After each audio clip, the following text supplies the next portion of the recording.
18 தர்பார் வந்துட்டாயா. வணக்கம் மக்களே, வழக்கம் போல சுவாரஸ்யத்துக்கும் பரபரப்புக்கும் கொஞ்சமும் பஞ்சம் இல்லாம ஏகப்பட்ட விஷயத்த உங்களுக்காகவே கொண்டு வந்திருக்கோம். தர்பாரை தொடங்கிடலாமா?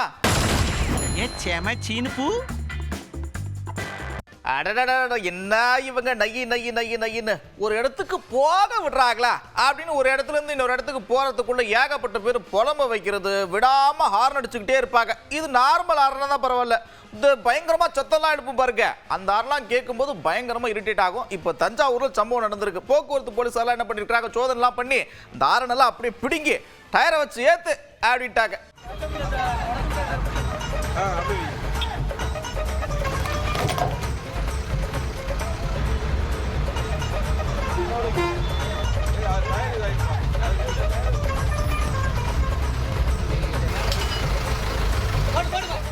பாருங்க, நம்ம கட்சி தேசிய நலனுள்ள கட்சி, பொறுப்புள்ள கட்சி, நல்ல கட்சி. அதனால என்னடா அந்த சமூக வலைத்தளங்கள்ல பதிவுலாம் போடும்போது கொஞ்சம் ஜாக்கிரதையா இருக்க அப்படின்னு புதிதா பொறுப்பேற்றுக்கக்கூடிய மாநில தலைவர் நிர்வாகிகளுக்கு அறிவுரை கூறியிருக்கிறார். ஃபேஸ்புக், ட்விட்டர்ல நம்முடைய பதிவுகள் நாகரிகமாக இருக்கும்.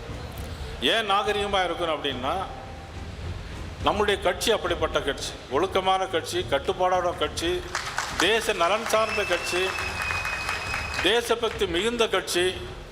நாம் இந்த கட்சியில் இருக்கக்கூடியவன் ஒரு பதிவு போட்டால் நியாயமானதுன்னு சொல்லி பப்ளிக் நம்மளை நினைக்கணும், மதிக்கணும். இதை பாருங்க, இந்த உலக நாடுகளுக்கு காலநிலை மாற்றம் ரொம்ப பிரதான பிரச்சனையா இருக்கு. இந்த காலநிலை மாற்றத்தினால விலங்குகளோட இடம்பெயர்வு, வலசை போறது, இதெல்லாம் வழக்கத்துக்கு மாறா நடக்குது அப்படின்லாம் ஏகப்பட்ட பேர் நிறைய பேர் சொல்லிட்டு இருக்காங்க.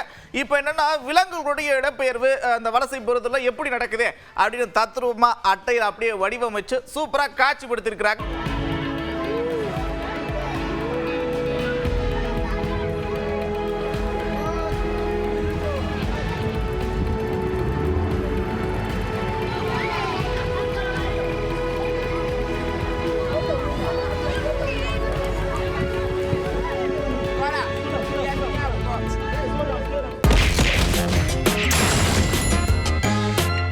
அதாவது பாத்துக்க, பெண்கள் தொடர்பா இழிவா அமைச்சர் பொன்முடியா அப்படிலாம் பேசுறாருனா அதுக்கு பின்னணியில யார் இருக்கிறாங்க அப்படின்னு கொஞ்சம் உத்து நோக்கணும்.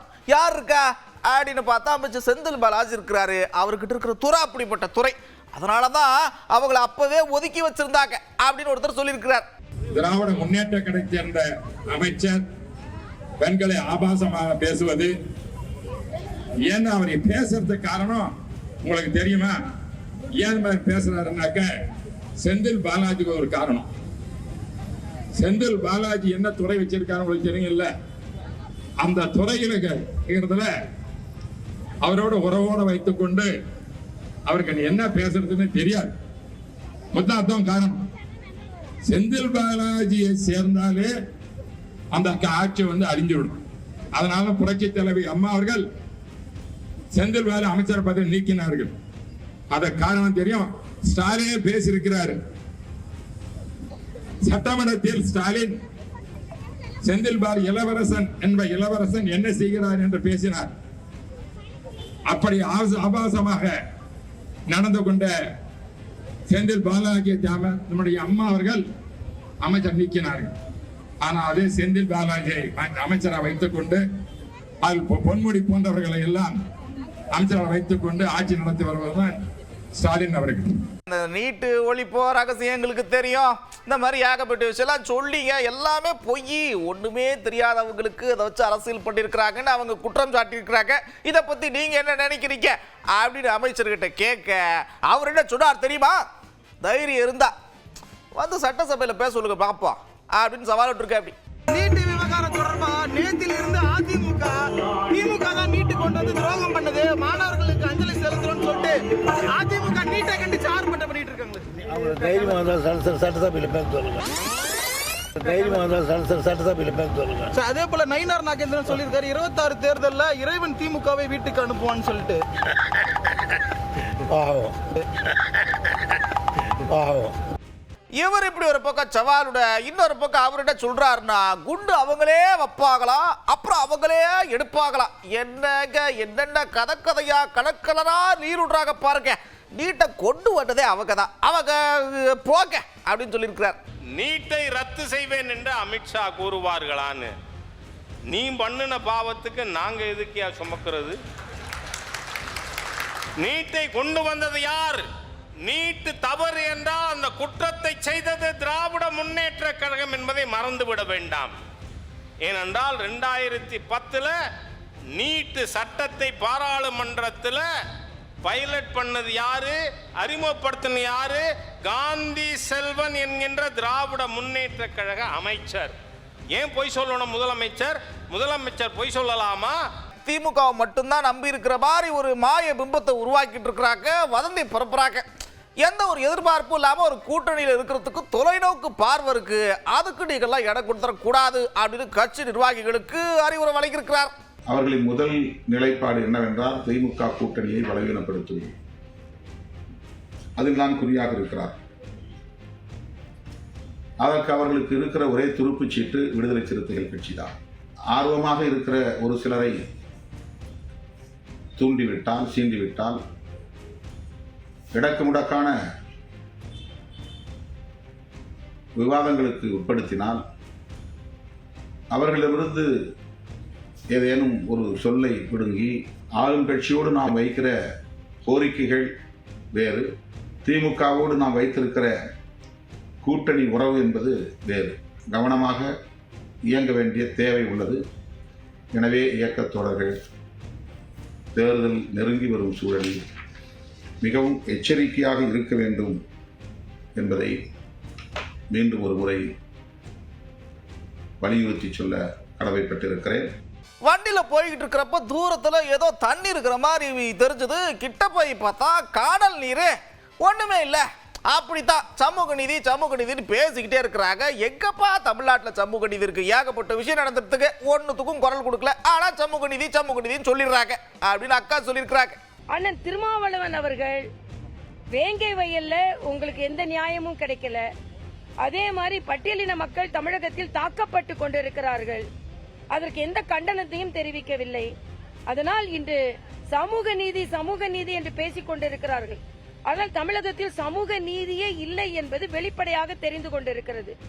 அதனால் முதலமைச்சர் அவர்கள் அந்த மாநிலத்தை பாருங்க, இந்த மாநிலத்தை பாருங்க, அந்த பிரச்சனையை பாருங்க, இந்த பிரச்சனையை பாருங்க என்று சொல்வதை விட தமிழகத்தில் உள்ள பிரச்சனை, தமிழகத்தில் சாலை வசதி இருக்கிறதா, தமிழகத்தில் குடிதண்ணீர் கிடைக்கிறதா, தமிழகத்தில் உள்ள பள்ளிகள் நியாயமாக ஒழுங்காக நடைபெறுகிறதா என்பதை பார்க்க வேண்டும் என்று நான் கேட்டுக்கொள்கிறேன். இப்படியே பேசிக்கிட்டு இருந்தவங்க அடுத்து என்ன சொல்றாங்கன்னா, எவ்வளோ டெக்னாலஜி வளர்ந்துருக்கு, என்னென்னமோ நடக்குது, ஒரு பாதுகாக்கப்பட்ட குடிநீர் கொடுக்க முடியல. இங்க பாருக்கு 3 பேர் பாவம் பரிதாபமும் உயர்ந்திருக்கிறாங்க. ஆனா ஊனானா ஆளுநரை மட்டும் விமர்சிச்சிடுறீங்க. ஏகப்பட்ட வேலை இருக்கு, போய் பாருங்க அப்படின்னு சொல்லியிருக்கிறாங்க. இன்னைக்கு பாத்தீங்கன்னா குடிதண்ணீர்ல உறையூர்ல குடி தண்ணீரில் கழிவுப் பொருட்கள் கலந்து ஒரே குடும்பத்தை சார்ந்த அந்த பகுதியை சார்ந்த 3 பேர் உயிரிழந்திருக்கிறார்கள். இந்த விஞ்ஞான நூற்றாண்டில் கூட நல்ல குடிதண்ணீரை கொடுப்பதற்கு ஸ்டாலின் அரசால் முடியவில்லை. எனது கடுமையான கண்டனத்தை தெரிவித்துக் கொள்கிறேன். இது கற்காலம் அல்ல, இது இந்த காலம். இந்த காலத்துல குடிதண்ணீரை சுத்தமாக கொடுக்க ஒரு அரசால் முடியவில்லை என்றால் அது எவ்வளவு வருத்தத்திற்குரியது என்பதை நான் தெரிவித்துக் கொள்கிறேன்.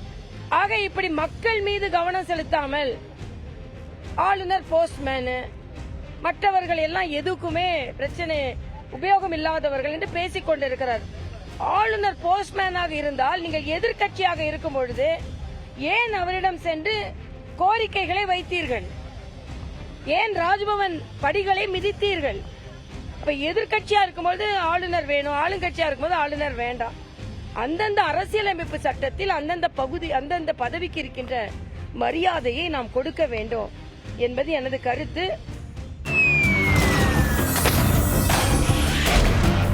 ஈஸ்டர் பெருநாளை ஒட்டி உலகம் முழுவதும் இருக்கக்கூடிய கிறிஸ்துவ மக்கள் தேவாலயங்களில் சிறப்பு திருப்பலி நடத்தி பயங்கரமா செலிப்ரேட் பண்ணிருக்கிறாங்க. கண்கொள்ளா காட்சி, கலர்ஃபுல்லான செலிப்ரேஷன்லாம் நடந்திருக்குது.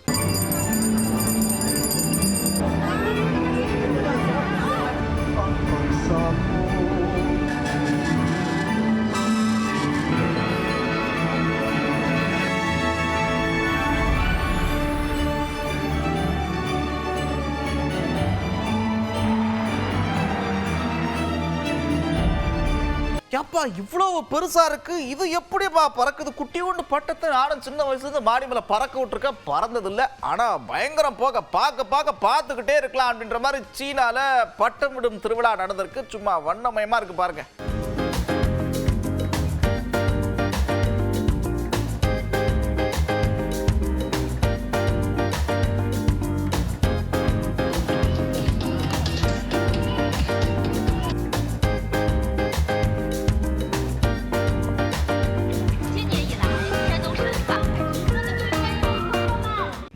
வருஷமா ஒரு ஹோட்டல் நடத்துறது லேசுப்பட்ட விஷயமா? ஸ்பெயின்ல பாருங்க 300 வருஷத்தை கொண்டாடி இருக்கு ஒரு ஹோட்டல், அதுக்கான செலிப்ரேஷன்லாம் நடந்திருக்கு.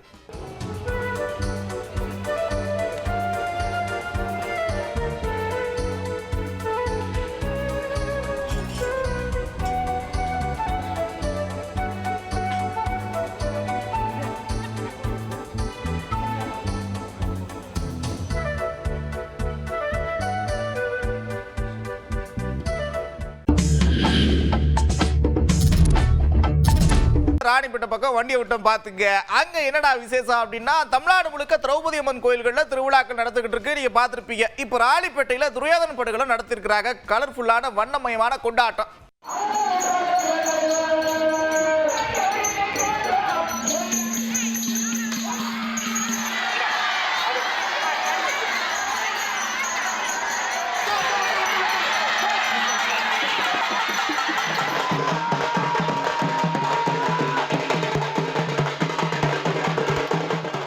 பக்கத்துல ஜல்லிக்கட்டு போட்டி பாத்துங்க. சும்மா 650 காலை அப்படி சீறி பாய்ந்து வந்திருக்கு. காளைகளும் லேசப்பட்டவங்க இல்லப்பா.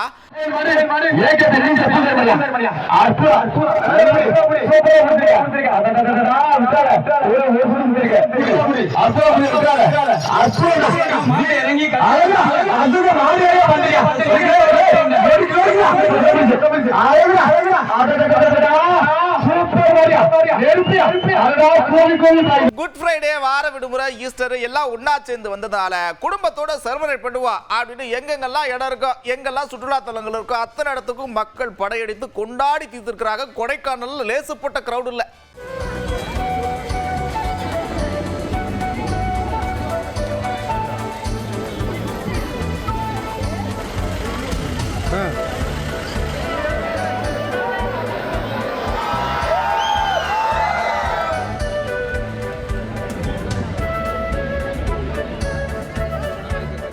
வெயிலும் வண்டைய புழக்குது, என்ன பண்ணலாம், அருவி எங்க இருக்கு தேடிக்க அப்படின்னு எல்லா அருவிலையும் பயங்கர கூட்டம்னா பாத்துக்க.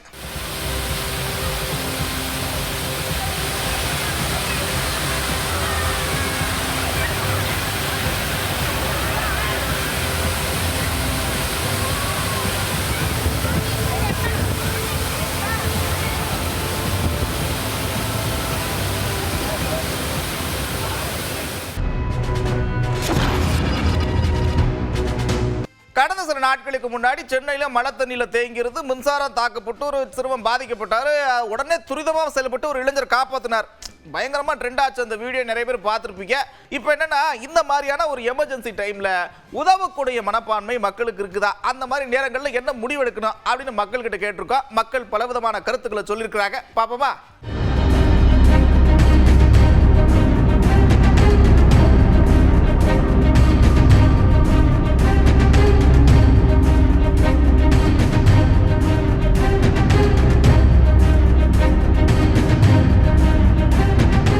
ஒரு குழந்தை கீழே விழுந்திருக்குங்கும் போது நம்ம மனசு துடிக்க தான் செய்யும். இன்றைக்கி பேரிடர் காலங்களாக இருந்தாலும் சரி, வெள்ள நிவாரண பணிகளாக இருந்தாலும் சரி, புயல் பணிகள் நிவாரண பணிகளாக இருந்தாலும் சரி, இன்றைக்கி தன் ஆர்வத்தோடு இன்றைக்கி இளைஞர்கள் செஞ்சுக்கிட்டு இருக்காங்க. இந்த மாதிரி எந்த ஒரு இக்கட்டான சூழ்நிலையில் எல்லாருக்கும் உதவும் மனப்பான்மை இருக்க தான் செய்யும். அது வந்து அந்த மாதிரி உதவுறது ரொம்ப ரொம்ப பெரிய விஷயம்.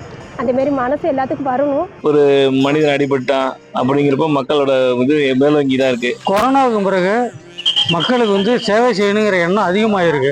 எதுக்கு செய்கிறாங்கன்னா, நம்ம அடுத்தவங்களுக்கு உதவி பண்ணால் நமக்கு நல்லது அப்படிங்கிற நோக்கத்தில் ஒரு பாயிண்ட் செய்வாங்க. ஆக்சிடெண்ட் ஒரு இது நடந்துச்சுன்னா உடனே இப்போ யார் என்னன்னே தெரியாமல் உடனே ஃபோன் எடுத்து 108 அடித்து ஹெல்பிங் டெண்டன்சியோட கொஞ்சம் ஹெல்ப் பண்ணுறாங்க. அதனால் இப்போ பப்ளிக்கில் பார்த்த வரைக்கும் ஓரளவு எல்லாரும் மனநிலை மாறிடுச்சு. அவசரங்கள் எல்லாரும் உதவுறாங்க. ஒருத்தருக்கு ஆக்சிடென்ட் ஆயிடுச்சுன்னா அந்த இடத்துல செல்ஃபி எடுத்து அதை போஸ்ட் பண்ணுறதுக்கு தான் பார்க்குறாங்களே தவிர அவங்களுக்கு ஹெல்ப் பண்ணுற மனநிலை இல்லாமல் போச்சு. இப்போ 4 பேர் போனாங்கன்னா ஒருத்தர் மயங்கி வந்தாலும் ஏன் மயங்கி வந்தான்னு சொல்லி கேட்க மாட்டேங்காங்க. அவனுக்கு வந்தது அவனுக்குன்ட்டு தான் இப்போ போகிறாங்க. சமூகத்தில் அனைவருக்கும் உதவலாங்கிற மனப்பான்மை இருக்குது. ஆமாம், எனக்கு வந்து உதவி கெட்டு போனது தான் அதிகமாக இருக்குது. ஏதாவது ஒரு 100 வீடு இருந்தால் ஒரு வீடு மட்டும்தான் நீங்கள் ஒற்றுமையாக இருக்கிறீங்க. பாக்கி எல்லா வீடும் பக்கத்து வீடு சண்டை. கண்டிப்பாக உதவுறது தப்பில்லை. இப்போ இருக்கிற காலகட்டத்தில் அதுக்கு எல்லாத்துக்கும் ஒரு சொல்யூஷன்ஸ் ப்ரொவைடராக நம்மளே இருக்கோம். நம்ம கவர்மெண்ட்டும் அதுக்கு உண்டான சப்போர்ட் பண்ணுது. எல்லாரும் சமம் நினச்சி எல்லாமே நல்லா ஒற்றுமையாக இருக்கணும். எல்லாருமே ஹெல்ப் பண்ணுற மாதிரி இப்போ அந்த மாதிரி திங்கிங் வந்ததுனால எல்லாரும் ஹெல்ப் பண்ணுறாங்க சார். பாருங்க, ஐபிஎல்லாம் நிறைய பேர் பார்த்துக்கிட்டு இருப்பீங்க. நிறைய ஜாம்பவான்கள் நிறைய பேருக்கு பிடிச்சிருக்கும். அதில் ரொம்ப முக்கியமாக எல்லாருடைய கவனத்தையும் ஈர்த்திருக்கிற ஒரு சூரியவன்ஷி 8ஆம் வகுப்பு படிக்கிறாரு. பயங்கரமாக சும்மா பின்னி பெடல் எடுக்கிறாரு. இப்போ என்ன விஷயம்னா, 8வது படிக்கிறப்ப நீங்கள்லாம் என்னென்ன பண்ணிக்கிட்டு இருந்தீங்க அப்படின்னு மக்கள்கிட்ட கேட்டிருக்கா. அவங்கெல்லாம் என்னெல்லாம் பண்ணியிருந்தாங்க சொல்லியிருக்கிறாங்க பாருங்க. நான் 8வது படிக்கும்போது எனக்கு அந்த விளையாட்டுக்குரிய குடும்ப சூழ்நிலை அமையலை. வறுமையின் காரணமாக விளையாட போக முடியல. பள்ளிக்கூடத்துக்கு போய்கிட்டு இருந்தோம். நான் 8th படிக்கும்போது எல்லா இந்தியா மேட்ச் உட்காந்து பார்த்துட்டு இருந்தேன். நான் 8வது படிக்கும்போது ரப்பர் பாலில் விளையாண்டுக்கிட்டு இருந்தேன். டென்னிஸ் பால், இந்த 4 லைன் மேட்ச் இதுக்கெல்லாம் போயிட்டு விளையாண்டுக்கிட்டு இருந்தோம். நான் 8வது படிக்கும்போது கொரோனா வந்துருந்துச்சு. என்ன செய்ய தெரியல, சும்மா ஏதோ புக்கு லைப்ரரி போய்கிட்டு அதாட படிச்சிருந்தேன். நான் 8th படிக்கும்போது பார்த்தீங்கன்னா மாடு மேய்ச்சிட்டு ஆடு மேய்ச்சிட்டு இருந்தேன். மேலக்கால ஒரு கிராமம் தான் அங்கே. அப்பயும் அங்கே கிரிக்கெட்லாம் நாங்கள் பார்ப்போம் அதிகமாக. என்னோட ஏஜ்ல எல்லாம் வந்து இந்த விளையாட்டு இதெல்லாம் என்னன்னே தெரியாது. நாங்கள் சும்மா சைக்கிள் ஓட்டுறது, கொக்கோ விளையாடுறது, இந்த மாதிரி சின்ன சின்ன விளையாட்டு தான் பண்ணிட்டு இருந்தோம். நான் 8வது படிக்கும்போது வந்து ரப்பர் பந்து வச்சு விளையாண்டுக்கிட்டு இருந்தேன். நான் 8வது படிக்கும்போது 8வது தான் படித்தேன். வேறு ஒன்றும் பண்ணல. இந்த பையனுக்கு இந்த மாதிரி கிடைச்சது வந்து ரொம்ப பெருமையாக இருக்குது. ஏன்னா இப்போ வர தலைமுறைகளுக்கு இது ஒரு ஊக்கத்தொகையாக இருக்கும். வழிபாடு எந்த அளவுக்கு முக்கியமோ அதே நேரத்தில் நம்ம உயிரும் பாதுகாப்பும் ரொம்ப ரொம்ப முக்கியம். இங்கே பாருங்க, தீமிதி திருவிழாவில் ஒருத்தர் என்ன பண்ணியிருக்கிறாருன்னா தவறி விழுந்து உயிரிழந்திருக்கிறாரு. ரொம்ப சோகமான ஒரு சம்பவம். அதே நேரத்தில் இந்த மாதிரி இடங்களுக்கு போகிறப்ப குழந்தைங்களை கொஞ்சம் பாதுகாப்பாக வச்சுங்க.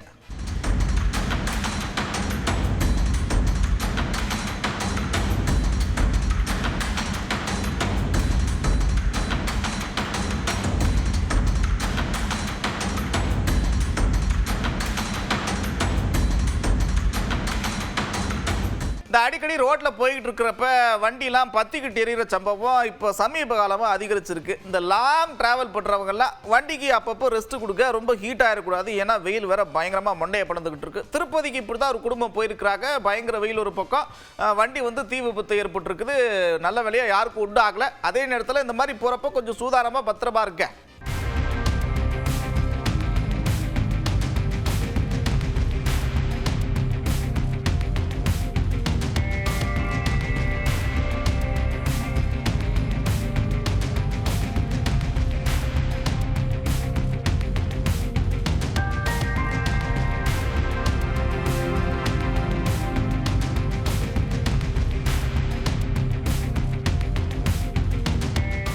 உடற்பயிற்சி பண்ணிட்டு இருக்கப்ப திடீர்னு மயங்கி விழுந்து உயிரிழக்கக்கூடிய சம்பவமும் அப்பப்போ அங்கங்கே நடந்துகிட்டு இருக்கு. நீங்களும் பார்த்துருப்பீங்க. இப்போ என்னன்னா, உடற்பயிற்சி ரொம்ப முக்கியம்தான். அதே நேரத்தில் நம்ம ஆரோக்கியம் நம்ம எந்த அளவுக்கு செய்யணும், இந்த மாதிரி எல்லாத்தையும் தெரிஞ்சுக்கிட்டு பண்ணுறது நல்லது.